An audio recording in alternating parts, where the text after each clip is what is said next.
Sean, over here to your right. You were probably warming up for your fight. Did you see Cheeto's fight tonight? Did you watch any of it? Hell no. I'm not going to waste my time watching that. No, I was in the back. I looked up about 15 seconds out of the whole fight. I don't really like watching fights before my fight. I did. I looked up to see that he won. I was like, okay, yeah, fuck it. This is perfect. But how was it? Was it entertaining? Was it fun? Was it a Cheeto fight? Pretty technical. Close. Boring? Okay. Also, I guess, there's obviously, since you've come into the UFC, everybody's had an opinion about you. How good is he?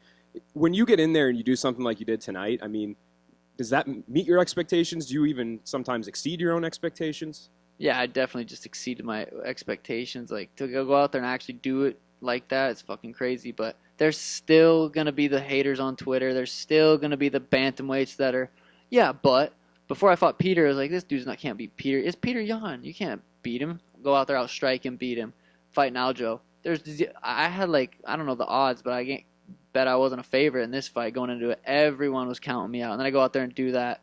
I could fight whoever next, and it's going to be like, yeah, but. So this is just how it is. Sean, just to build off of that, like you said, you were a big underdog. Dana asked the entire room out of 70 people who picked, only one guy over there picked you. Everyone else picked against you. Is that a Montana fella? That said, obviously, the experts were against you. The betting odds were against you. What's your response to the people who doubted you? It makes me laugh. Not because to be honest, if I wasn't me and I was looking at me versus Aljo, I probably would have put money on Aljo too. Like he beat Peter Yan once. He beat T.J. Dillashaw. He beat Henry Cejudo. Dude's on a 9-fight win streak. He was dominating the bantamweight division, the best bantamweight of all time, defended the belt 3 times, and then I'm coming up. My best win was against Peter Yan in a very, very close fight. I mean, the odds, I would have probably bet against me too if I didn't know me and know the confidence that I possess. That said, on the flip side, when you looked down in the arena, walking on the streets, I mean, it seemed like everybody was walking around with a Sugar Show shirt or some kind of thing supporting you. What do you have to say to these? You have this cult following of people. What do you got to say to those fans? I know the Bantamweight Championship merch is already going fucking crazy right now. It's crazy that I remember I was at Conor Habib, or no, I was at some fight and I was sitting in the stands pretty high up in T-Mobile, and it was right when I got in the UFC. I think it was after I fought Soccer Mom, and I was like, there's gonna be a time where I literally can't even walk into this arena without security. And now just looking out in being the main event, seeing everyone wearing the Sugar merch is fucking wild. Congratulations. Thank you. Sean, so I wanted to go back to when you walked into the octagon because, right, you got to that top step, embraced the crowd, took a lap or two around, and we were literally watching you practice that step back counter right hand. Was that something that you visualized as a fight ender or something that you could really take advantage of? I mean, punching backwards is a skill not a lot of people possess, and I can punch going backwards. And I knew he was going to be pressuring me, and I know he likes to throw to shoot. He likes to throw for me to counter so we can shoot under. So I knew he was going to be lunging in with shots, and it really wasn't even a bad punch that he threw. It's just I'm not fucking accurate and sniped him. I've been saying it all week. I'm a sniper. I'm going to snipe his chin. I'm going to find it. And there we were. But yeah, that's definitely a punch I visualized all week. You talked about the feeling of relief, right? Once the fight was called off, what were the first thoughts through your head, and what were you thinking? What was that feeling like? Is this real? Am I gonna fucking wake up in my hotel bed, be pissed off that this isn't real? Was this really fucking happening right now? Did that really just happen the way I pictured it and planned it to happen? Am I in a fucking movie? Then I was like, no, this is real. Thank you. Congratulations. Thank you. Sean, you're right. We talked earlier this week about Helena coming from a smaller town and how it kind of molded you. So when you look back at where that career started, fighting in like hotel conference rooms, some different places, fighting 3 times in a month, to where you are now with that belt, just how can you describe this journey and where you've come from to get to this point? Yeah, it definitely wasn't an overnight.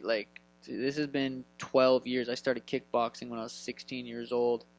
And then, in Montana, moved to Phoenix when I was 18, and it's been 2-a-days.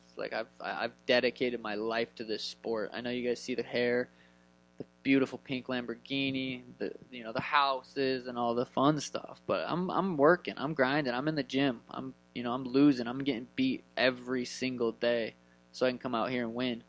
And yeah, so but being from Montana, it molded me for sure. Does that grind make this more special? Just knowing that it wasn't an orthodox. 100%. Wouldn't feel like this if I just got lucky. I don't feel like I got lucky. This is skill and hard work. Just looking at the timeline, a lot of folks in Montana holding watch parties at bars, places like that. Hell Just yeah. What do you say to those folks back home? I hope they were recording it because I want to fucking watch. And then just last question for me, just in that moment with your family and there are big hugs for everybody all around, they all get to celebrate. Just how can you even describe that moment? Yeah, I'm glad they got good seats right there and were able to be in the octagon with me after. It's a moment I've been thinking about for a long time, and to see the shock on their face, like holy shit, he did it. Like it was really cool to be able to embrace that with them. Thanks, Sean. Right here, Sean. Congrats, champ. Thank you. One question for me. In your humble opinion, are you going to be on SportsCenter Top 10 tomorrow morning? Da-na. Yes. Sean over here. Congratulations on the win. So obviously, coming from Montana, that's a big fight state. I mean, you got Kai Stewart, who won the BKFC championship. Next question. Oh, That kid sucks.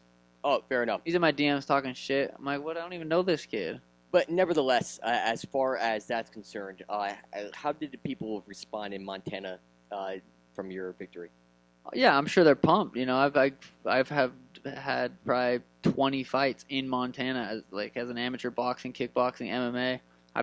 I fought literally multiple times a month for a couple of years, and I got a lot of experience and a lot of confidence from those fights. And how you feel being that next marquee name? Obviously, everyone brought up Conor McGregor and everything like that. You have 3 million followers on Instagram. Obviously, you're a very, very marketable gentleman. But how does it feel to be that next poster child for the UFC, that next poster kid, and obviously that next marquee name? Cha-ching, cha-ching, cha-ching. That's what that means. Feels good. I've been telling. You can go watch my interview before the Contender Series, before I was even in the UFC. I said, watch. This is gonna happen. Literally, basically explained how my career is gonna play out in a couple sentences. Here we are. Congratulations on the Thank win. you. You're right. What is it about Gervonta Davis in particular that winds you up so much? He's the. I mean, I don't really follow boxing, but I've heard of Gervonta Davis, and I think he's undefeated. I'm about to pay. I want to have crazy, massive fights. That shit gets me excited. I love that stuff. And there's no stars in the bantamweight division. Gervonta, you could consider him like almost a star, and that's what gets me excited. Me versus Gervonta would be fucking massive. T-Mobile, or here, fuck it. A lot of the celebrities in the crowd tonight as well. Obviously, you have the Nelk boys, Mike, May, like all these different people. I mean, it seems like the stars are out in force for you as well. Yeah, I'm good buddies with Mike and the Nelk boys, and they're probably waiting for me to come slam some happy dads right now.